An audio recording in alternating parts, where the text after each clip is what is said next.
कृष्णा हमारी शान है, ऊपर हमेशा इसको उठाए रखना जब तक दिल में जान है। परम सम्मानीय मुख्य अतिथि, गांव से पधारे हुए सभी मेहमानों, मेरे देवता तुल्य गुरुजनों, मेरे छोटे और बड़े भाई और बहनों, आप सभी को स्वतंत्रता दिवस पर हार्दिक शुभकामनाएं। मैं स्नेहल वाग क्लास 9 आप सभी के समक्ष एक पोएट्री प्रस्तुत करना चाहूंगी जिसमें हमारे देश की सैनिकों की ताकत को बयां किया गया है कि मैं दुश्मन से नहीं डरता, मैं भारत का जवान हूँ, कि मैं दुश्मन से नहीं डरता, मैं भारत का जवान हूँ, पर उस स्थल के लिए मैं तो सियाचिन का आसमान हूँ। मैं जून में जल्दी रेत पर लेटे कहता हूँ कि गर्मी आज कम है, मैं दिसंबर की ठंड पीकर कहता हूँ कि सर्दी का मौसम है, मैं 9 दिन दफना रहकर जिंदा निकलता हूँ, मैं हिंद महासागर के कपड़े बदलता हूँ, मैं -30 डिग्री तापमान पर सरहद पर टहलने निकलता हूँ। आतंकवादियों की औकात क्या कि मैं कुदरत से नहीं डरता, मैं भारत का जवान हूँ, मैं दुश्मन से नहीं डरता। मेरे दीवालों में उजालों का ख्याल तक नहीं, मेरे होली में रिश्तों का गुलाल तक नहीं। चांदनी पर इजाफा आता है, मुझे तो राखी बांधने बस एक लिफाफा आता है। जो दुनिया में सुनाई दे उसे कहते हैं खामोशी, जो आंखों में दिखाई दे उसे तूफान कहते हैं। जो दीवार का सुराग है ना साहब,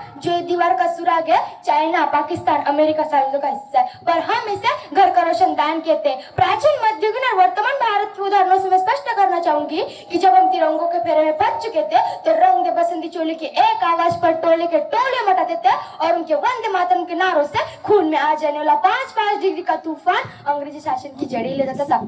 लोग मर जाते थे, मिट जाते थे, फांसी चढ़ जाते थे, वो भी अपनी देशभक्ति साबित कर रहे होते थे, क्योंकि ये उस दौर की देशभक्ति की कसौटी थी। मैं नहीं मानती कि व्हाट्सएप और फेसबुक को तीन रंगों में रंगना देशभक्ति। तो आप कहना चाहेंगे कि साल में हाथ में 2 बार तिरंगा लेना देशभक्ति, तो मैं पूछना चाहूंगी वो फुटपाथ में रहने वाला बच्चा नंगे पांव ट्रैफिक के छांव में तिरंगा बेच रहा, क्या उसकी वो देशभक्ति है? ये उसकी देशभक्ति नहीं है, ये उसकी पेट की शक्ति है जो उसे ऐसे करने में मजबूर कर रहे हो। I begin in Indian, I begin student, I begin simple daughter of mother and I proud to। मैं सल्यूट करना चाहूंगी सरहद पर दिनदार हमारे रक्षा के लिए उन जवानों को। बड़ी बड़ी बातें नहीं, छोटी छोटी कोशिशें करनी होंगी, क्योंकि ठोकरों में पहाड़ों से नहीं पत्थरों से लगा करती है। मैं सैल्यूट करना चाहूंगी सरहद पर दिनदार हमारे रक्षा के लिए उन जवानों को। बस अंत में मैं यही कहना चाहूंगी कि मेरा हिंदुस्तान महान था, महान है और महान रहेगा।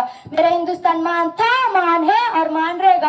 होगा हौसला सबके दिलों का बुलंद तो एक दिन पाकिस्तान भी जय हिंद कहेगा, तो एक दिन पाकिस्तान भी जय हिंद कहेगा। पाकिस्तान ही क्यों, सारा जहान जय हिंद कहेगा, क्योंकि सारे जहां से अच्छा हिंदुस्तान है हमारा, हिंदुस्तान है हमारा। Thank you.